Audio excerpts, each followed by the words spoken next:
National Park's extreme maintenance travels to earthquake country, where both sides of the Golden Gate Bridge sit on National Park land. Located between the San Andreas and the Hayward Faults, it's also a land with a seismic past.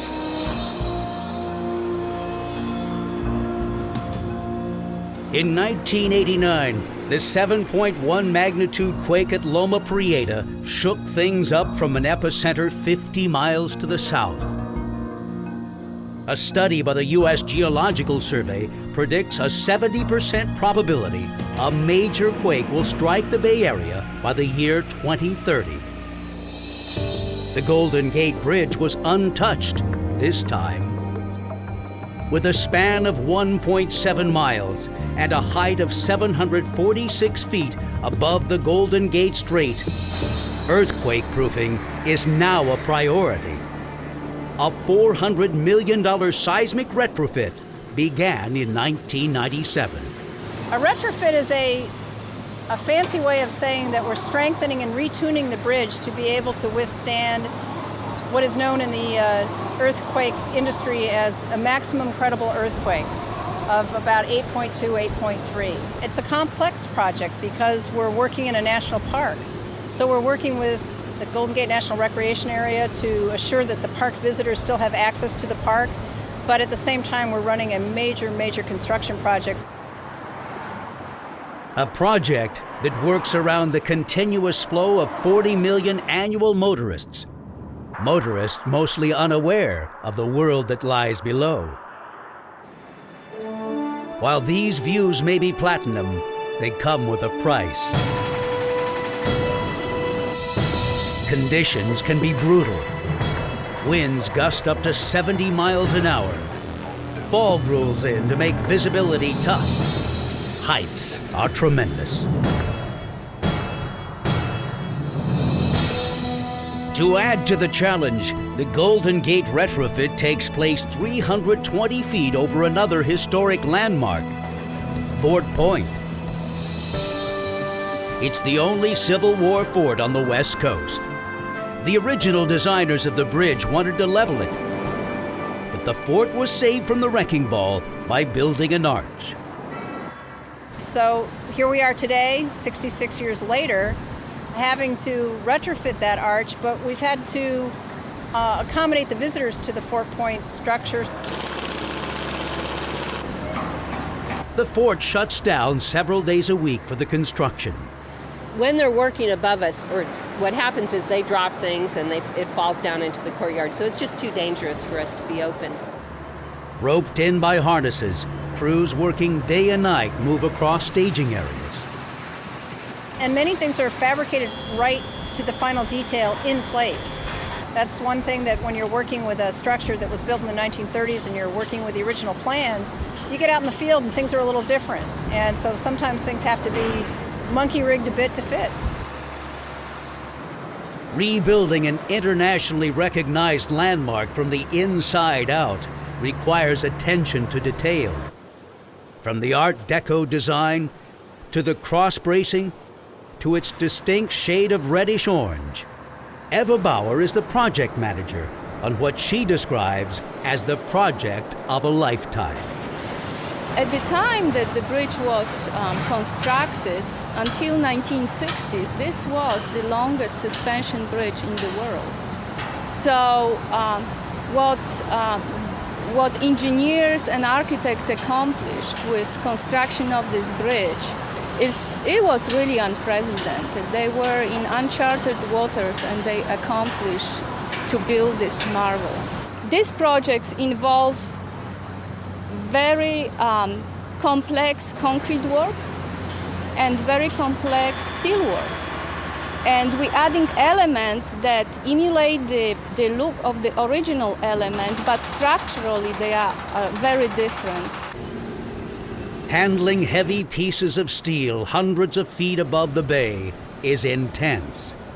Well, you gotta watch out for all kinds of things. If you're climbing, you gotta wear a safety harness and you gotta watch out for falling. And if you're working underneath somebody, you gotta watch out for things dropping on you. When it's all said and done, it will take a staggering 27.6 million pounds of steel and 24,000 cubic yards of concrete to strengthen the bridge. It is the difficulty of the job, and this is so much different from the construction of the new bridge, where you have a freedom to design your form and design the structure to your liking, really. We don't have this freedom. We have to be much smarter to make sure that this is a modern structure with the look of the original bridge. And this modern structure will be state-of-the-art with the highest possible seismic standards.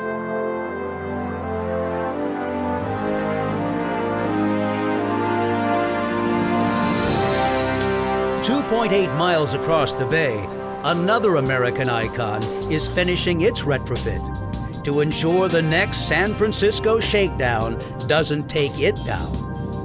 Of the areas under the care of the National Park Service, many are set aside because they offer a window into our history.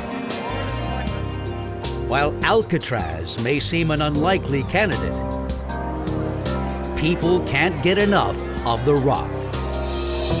Today, this defunct prison is a major visitor attraction. Cost was key to closing it in 1963. It was thought to be cheaper to keep a prisoner at the Waldorf Astoria Hotel with room service than to keep one on Alcatraz. There's no hookup to the mainland power source. There's no sewage on Alcatraz. There's no water on Alcatraz. Everything has to be brought out to the island and shipped back.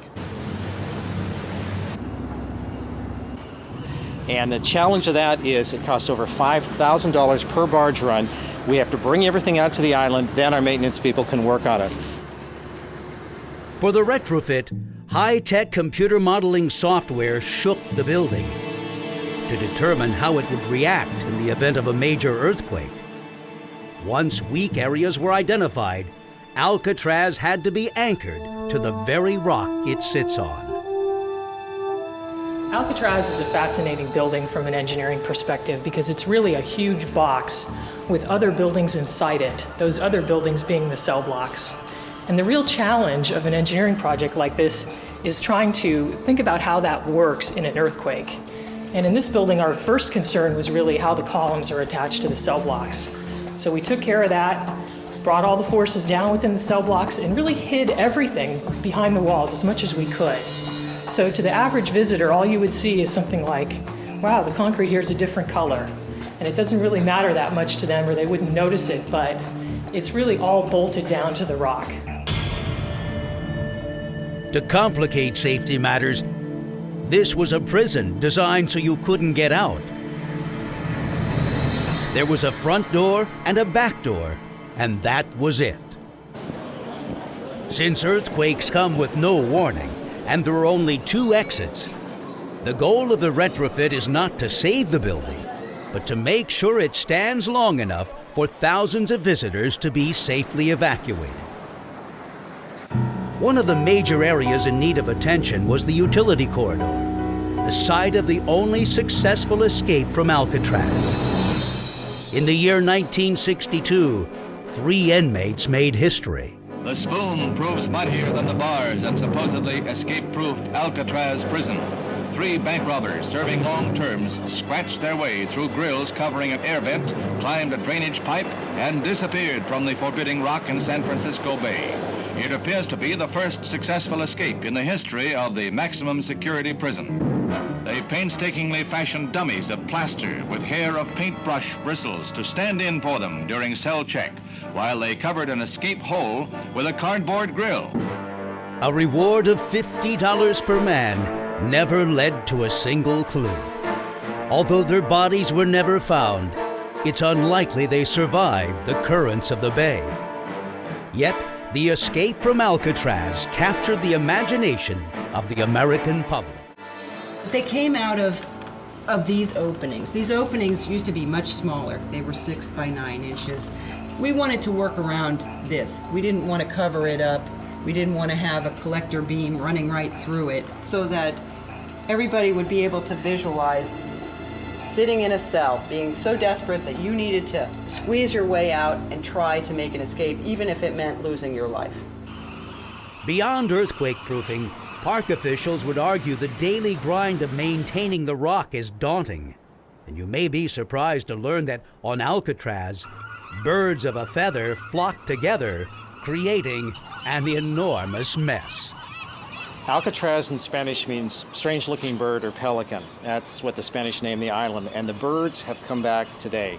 On an average summer day on Alcatraz, we have 5,000 visitors on the island and 10,000 birds back on Alcatraz. And they have to be dealt with in the sense of all the bird droppings hitting the historic structures, the feathers, the bird nests, jam up the drains and the gutters on the island. And the maintenance we have to do starts at 5 in the morning, and we have to come out and pressure wash a lot of the areas to keep it clean for the visitors. We come out on the barge runs, we bring out extra supplies to do that, we bring out fresh water to do that. For now, the rock is stable, and the National Park Service can concentrate on the monthly barge runs that keep Alcatraz running smoothly.